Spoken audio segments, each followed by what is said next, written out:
ایک غریب آدمی بدو رات کے وقت وہ کہیں بیچارہ صبح سے چلا تھا، مدینے پہنچتے اسے رات ہو گئی. اس نے ڈرتے ہوئے نا خیمہ ہی باہر لگا لیا. جہاں رات ہوئی نا آدھی رات کو کوئی 1-2 بجے سمجھ لے پہنچا مدینے، تو اس نے باہر نے خیمہ لگا لیا. بیوی اس کی امید سے تھی، بچے کی ولادت کا وقت قریب آ گیا، بیمار ہو گئی. اس نے خیمہ لگایا، بیوی اندر ہے. حضرت عمر فاروق گشت پہ تھے رات کو، ساتھ ایک غلام تھا. حضرت عمر فاروق رضی اللہ تعالیٰ عنہ کہنے لگے وہ آگ جل رہی ہے تھوڑی سی، پتہ کرو کون ہے. تو آپ کا غلام پتہ کرنے گیا تو بدو نے ڈانٹ دیا، کہنے لگے جاؤ تمہیں کیوں بتاؤں. حضرت عمر خود گئے، کہنے لگے مسافر بھائی بتا تو صحیح. کہنے لگا جی چھوڑے، میں آپ کو کیوں بتاؤں، میں کون ہوں، کیسے آیا ہوں. فرمایا خیمے کے اندر سے کراہنے کی آواز آتی، کوئی درد سے چیخ رہا ہے، بتا ہمیں بات کیا ہے. کہنے لگا جی میں فلاں بستی فلاں علاقے کا ایک غریب ہوں، امیر المومنین عمر فاروق سے ملنے آیا ہوں، اور رات ہو گئی ہے تو یہاں خیمہ لگایا ہے، صبح میں ان سے مل کے چلا جاؤں گا.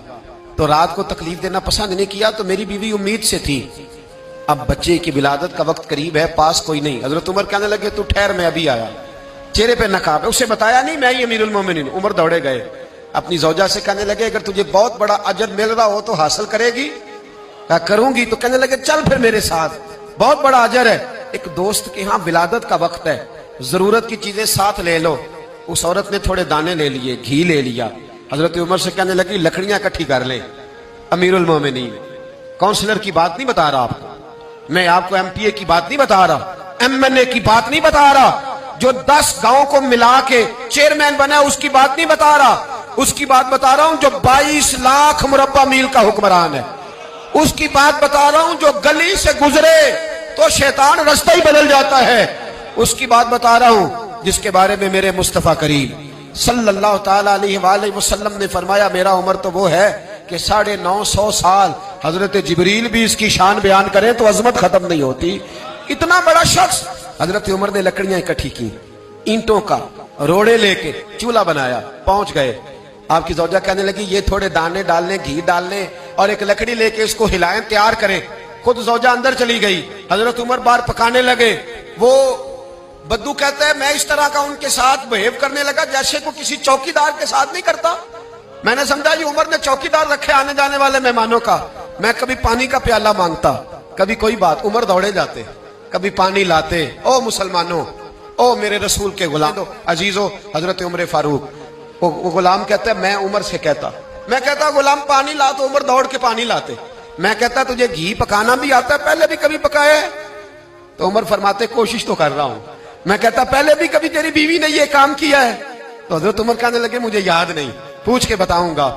کہتے کیا رنگ تھا، کیا انداز تھا، کیا مصطفیٰ کی تربیت تھی، کیا انداز حضور نے سکھائے غلاموں کو. یہ کس طرح کا امیر ہے کہ یہ ہنڈیا پکا رہا ہے، پھونکے مار رہا ہے ایک غریب کے لیے، دیہاتی کے لیے جسے جانتے بھی نہیں.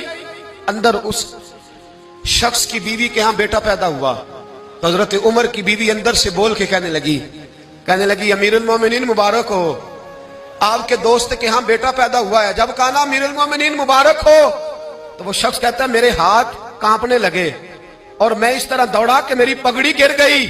میں دوڑا تو عمر نے بلایا، کہا کدھر جاتے ہو؟ کہنے لگا آپ امیر المومنین ہیں، آپ امیر المومنین، آپ عمر ہیں. کیسر و کسرا جس کے نام سے کانپے آپ وہ ہیں، جسے مصطفیٰ نے دعا مانگ کے اللہ سے مانگا وہ والے عمر ہیں آپ، جس کے لیے علی المرتضیٰ فرماتے ہیں میں روز دعا کرتا ہوں وہ والے عمر ہیں، جس کے بارے میں ابوبکر صدیق نے فرمایا تھا کہ میں اللہ سے کہوں گا مولا جو تیرے محبوب کی امت کے حق میں سب سے بہتر تھا میں اسے خلیفہ بنا کے وہ والے عمر ہیں.